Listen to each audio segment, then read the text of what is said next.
আলাইকুম। Hello everyone, welcome to another new blog. আমি ইতি শেষ সকাল ব্লগ থেকে বলছি।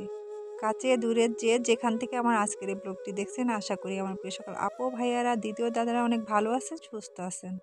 আল্লাহর অশেষ রহমতে এবং আপনাদের দোয়া আমিও ভালো আছি, আলহামদুলিল্লাহ। তো ভিউয়ার্স, এই তো আমি কিন্তু নিয়মিত ভিডিও দেওয়া শুরু করেছি আবার। তো অনেক দিন পর আজকে আপনার ভাইয়া বলল চলো দুইজন মিলে কোথাও থেকে একটু ঘুরে আসি। আর এই যে রুমে কিছু ময়লা জমছিল সেগুলো নিয়ে আসলাম আসার সময়, যে একবারে ফেলাই দিয়ে যাই। তো এই তো ময়লাটা ফেলাই দিলাম, আর আপনার ভাইয়া এদিকে এই যে গাড়ি বের করবে, মুছতেছে গাড়িটা আর কি একটু। তো অনেক দিন ধরেই তো কোথাও যাওয়া হয় না, যাবো যাবো করে, যাই হোক অনেক ঝামেলা টামেলা ছিল এতদিন আর কি। তো আজকে একটু সুযোগ হইলো, তো আপনার ভাইয়ারা আমি যাচ্ছি। কোথায় যাব এখনো নির্ধারণ করিনি, আসলে যেদিকে ভালো লাগে সেদিকেই যাব ঘুরতে। আর আপনারা তো আসেনি আমাদের সাথে, চলুন একসাথে ঘুরে আসি।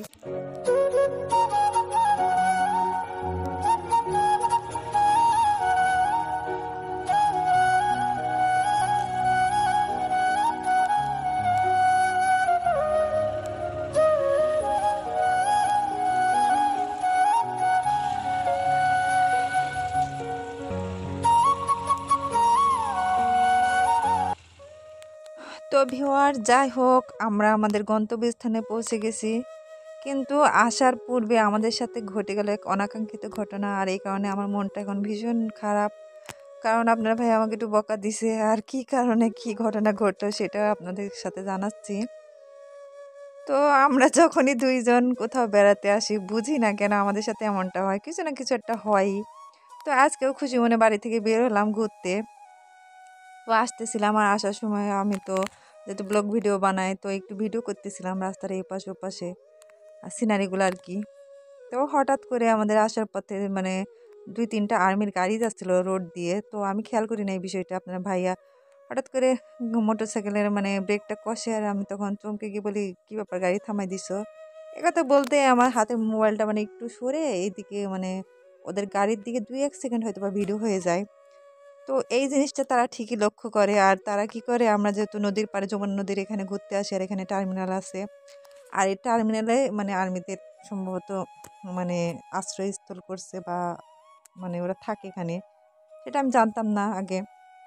তো ওয়ারলেসের মাধ্যমে ওরা ঠিকই জানাই দিছে যে এমন এমন খয়েরি হিজাব পরা ছিল, যেহেতু আমার বলছে খয়েরি কালার হিজাব পরা, বাইকে একটা ছেলে একটা মেয়ে যাচ্ছে, ওরা ভিডিও ফুটেজ তুলছে, মানে এই ধরনের কিছু জানাইছে যে যাতে ডিলিট করে দেয়। তো আমরা আসার আগে আরও অনেক মানুষ এখানে আসতে গেছে, তো তারা এরকম খয়েরি হিজাব ধরে ধরে বা বোরকা পরা পরিয়ে তো বেশ কয়েকটা মানে গাড়ি ধরে, 2 থেকে 3টা মানে ফ্যামিলির গাড়ি ধরে রাখে ওরা। যখন আমরা আসি, আমরা আর্মি দেখে ভাবছি আল্লাহ আমরা তো হেলমেট পরে আসি না, এই জন্য হয়তো বা আমাদের ধরবে। আমি আর আপনার ভাইয়ের বলতেছি আল্লাহ তুমি তো হেলমেট পরে আসো না আজকে। কিন্তু আসার পরে দেখি, জানতে পারি তারা আমাদের মোবাইল চেক করতেছে যে এরকম এরকম কোনো ভিডিও করছে কিনা। তখন আমি তাদের জানাই যে এরকম এরকম আমি ব্লগ ভিডিও বানাই। তো হয়তো বা এরকম মানে ইচ্ছাকৃত ভাবে না, মানে যাই হোক একটুখানি হয়ে গেছে ভিডিও। তো তারা বলে সেটা ডিলিট করে দিত, তো যাই হোক ডিলিট করে দিই।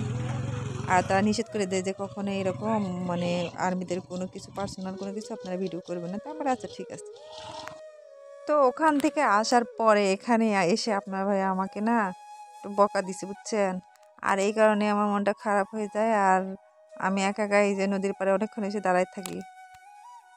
যাই হোক বিকালটা অসম্ভব সুন্দর ছিল, চারপাশের আবহাওয়াটা আর কি। আর সূর্যটা তো দেখতেই পারতেছেন, মানে কি বলবো, এতটা সুন্দর লাগতেছিল। কিন্তু সাথে আমার মনটা ভীষণ খারাপ ছিল সত্যি।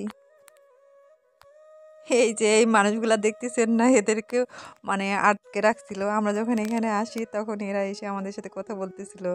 আপনাদের ভাইয়া তখন বুঝায় সবটা বলে ওদের আর কি। তো ভিউয়ার্স, এখানে বেশ কিছুটা সময় থাকি, তারপর আপনার ভাইয়া হঠাৎ করে বলে এখানে আর থাকতে হবে না, চলো আজকে আমরা অন্য কোথাও যাই। তো এরপর সে আমাকে রাস্তার পাশে সেই কচুরিপানার সামনে এনে দাঁড় করায় দেয়, আর বলে এখন ইচ্ছা মতো ভিডিও বানাও। কারণ এর ভিডিও বানাতে গিয়ে আমার এই মানে সমস্যাটায় পড়ি আর কি। তো যাই হোক এখানে কিছুক্ষণ ভিডিও টিডিও করি, তারপর আবার রওনা হয়ে যায় আমরা। তো যেহেতু আমার মনটা খারাপ হয়ে গেছিলো আপনার ভাইয়ের বকুনি শুনে, এই জন্য আপনার ভাইয়া বলতেছিল চলো তোমার আজকে আমি নতুন একটা জায়গায় নিয়ে যাব, যেখানে গেলে তোমার মনটা একদম ভালো হয়ে যাবে। তো সে আমাকে কোথায় নিয়ে যাচ্ছে আমি জানি না। তো হয়তো বা এই ভিডিওতে এটা শেয়ার করতে পারবো না, নেক্সট ভিডিওতে অবশ্যই শেয়ার করব। আর আপনারা নেক্সট ভিডিওতে দেখতে পারবেন আপনার ভাই আমার কোথায় নিয়ে যাচ্ছে। তো আমার প্রিয় সকল আপু ভাইয়েরা যারা যারা কষ্ট করে এতক্ষণ ধরে আমার সাথে ছিলেন, সব মানে সকলকে অসংখ্য ধন্যবাদ, দোয়ার ভালোবাসা রইল। আর যারা যারা লাইক দিতে ভুলে গেছেন আবারও মনে করে দিচ্ছি, প্লিজ লাইকটি দিয়ে দেবেন। আর যে সকল আপু ভাইয়েরা আমার চ্যানেলে নতুন নতুন ভিজিট করতেছেন, যদি আমার ভিডিওর কোনো একটি অংশ ভালো লেগে যায় তো আমার চ্যানেলটি সাবস্ক্রাইব করে পাশেই বন্ধু হয়ে থেকে যাবেন, আমিও চলে আসবো ইনশাল্লাহ। সকলে ভালো থাকবেন, সুস্থ থাকবেন, আল্লাহ হাফেজ, আসসালামু আলাইকুম।